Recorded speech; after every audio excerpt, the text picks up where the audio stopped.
Hola. Actualmente se discute mucho sobre cuál es la iglesia verdadera. Algunos enfatizan que la iglesia verdadera es la que encontramos en el libro de los Hechos de los Apóstoles. Otros, en cambio, piensan que la iglesia verdadera es la iglesia católica romana o la ortodoxa, la protestante o cualquier otra. En realidad, ninguna de esas son la iglesia verdadera. Porque la iglesia verdadera no se identifica con ninguna institución religiosa, ya sea católico, romana, ortodoxa, griega, protestante, reformada, bautista, pentecostal, de ninguna de ellas. La iglesia verdadera no se identifica con una institución religiosa. Eh, Entonces, ¿cuál es la iglesia verdadera? Bueno, pues para descubrir la verdad tendríamos que ir a las Sagradas Escrituras y averiguar quiénes eran los verdaderos discípulos de Cristo. Veamos pues qué es lo que nos dice el mismo Señor Jesús en la Biblia al respecto de este tema. Lo primero es lo primero. Ustedes saben que Juan, el Evangelio de Juan, capítulo 3, versículo 3, contiene las palabras de Cristo donde le dijo a Nicodemo: de cierto te digo, que el que no naciere de nuevo no puede ver el reino de Dios. De modo que la iglesia verdadera está compuesta por gente que ha nacido de nuevo, es decir, que han tenido una experiencia personal con Cristo que ha transformado sus vidas. Segundo, eh, el que es un verdadero discípulo de Cristo va al encuentro del Padre solo por medio de Jesucristo. Conocen que el Evangelio de Juan, capítulo 14, versículo 6, dice ahí que Jesús dijo: yo soy el camino y la verdad y la vida, y nadie viene al Padre si no es por mí. Miren, no es a través de la Iglesia católico romana o protestante, no es a través de la Virgen, no es a través de los ángeles, no es a través de ningún apóstol, no es a través de nadie que no sea Cristo. Cristo es el único camino que nos lleva al Padre. Por tanto, la verdadera iglesia es la que está compuesta por aquellos discípulos de Cristo que van al Padre, es decir, que van al encuentro del Padre solo por medio de Cristo. Tercera característica de la iglesia verdadera: permanecen, por supuesto, en las enseñanzas de Jesús. Porque Juan capítulo 8, versículo del 31 al 32, ahí dice que Jesús le dijo a los discípulos que habían creído en él: si vosotros, y aquí hay un condicionante, si vosotros permaneciereis en mi palabra, seréis verdaderamente mis discípulos y conoceréis la verdad, y la verdad os hará libres. Pero si permaneciereis en mi palabra, seréis verdaderamente mis discípulos. De modo que esta tercera característica es fundamental. Ninguna iglesia que no crea en las doctrinas que Cristo enseñó es la verdadera iglesia. Ninguna iglesia que se sostenga en otras doctrinas distintas, en un evangelio diferente al que tenemos en las Escrituras, puede ser la iglesia verdadera. La verdadera iglesia está compuesta por aquellos discípulos de Cristo que perseveran en sus enseñanzas. Punto 4. Aman a sus semejantes. El Señor Jesús dijo: en esto conocerán todos que sois mis discípulos, si tuvierais amor los unos con los otros. Si en una congregación supuestamente cristiana no hay amor, no se aman los unos a los otros, entonces no es la iglesia verdadera. La iglesia verdadera estará compuesta por aquellos que de verdad aman a Dios y aman a sus semejantes. Puede que en una congregación, sea la que sea, haya gentes que pertenecen a la iglesia verdadera y haya gentes que no. Porque en un mismo grupo puede haber gentes que sean verdaderos discípulos de Cristo y otros que no. Gente que han nacido de nuevo, que van al Padre solo por Cristo, que permanecen en las doctrinas de Cristo, que aman a sus semejantes y otros que no. Lo que por tanto la iglesia no se identifica con esa congregación, sino con aquellos que de verdad tienen estas características de las que nos habla la palabra de Dios.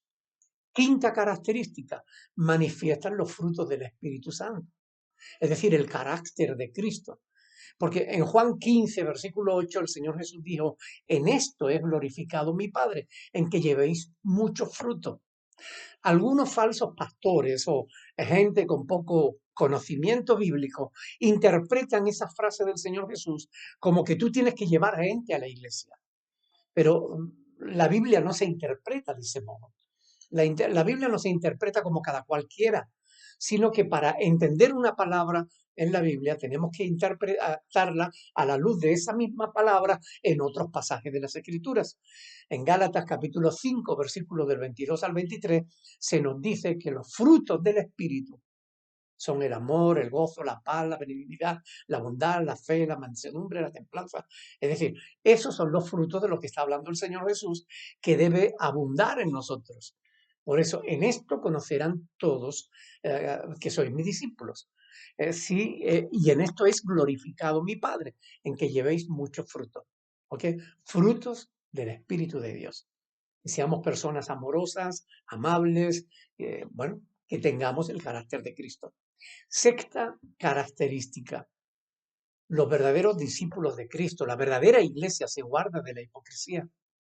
En Lucas capítulo 12, versículo 1, el Señor dice ahí que juntándose por millares la multitud, tanto que unos a otros se atropellaban, comenzó a decirle a sus discípulos, primeramente, guardaos de la levadura de los fariseos, que es la hipocresía. Es decir, Cristo enseña a sus discípulos a guardarse de la hipocresía. Un lugar donde la hipocresía abunda no puede identificarse con la iglesia verdadera. Punto 7. Se guardan de buscar alabanza de los hombres.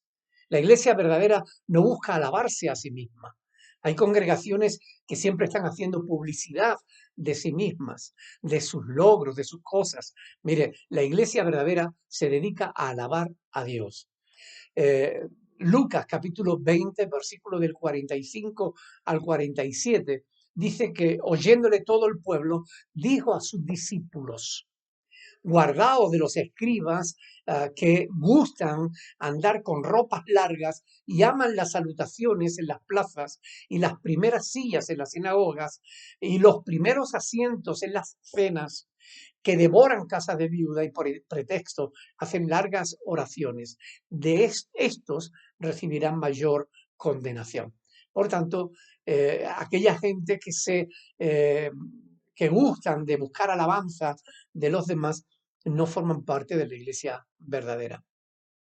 Octavo, la iglesia verdadera no se afana por las cosas de la vida. Conocemos el texto de Lucas 12, 22, que dice que el Señor Jesús le dijo a sus discípulos, por tanto os digo, no os afanéis por vuestra vida, qué comeréis, ni por el cuerpo que vestiréis, no os afanéis. ¿Ok? Mateo capítulo 6, del 24 en adelante también habla del mismo tema. Punto número 9. La iglesia verdadera ama a Cristo por encima de todo y no permiten que nadie les estorbe para seguir a su maestro. Así está escrito en Lucas capítulo 14, versículo 26, donde dice, si alguno viene a mí y no aborrece a su padre, a su madre, y mujer e hijos, y hermanos y hermanas, y aún también su propia vida, no puede ser mi discípulo.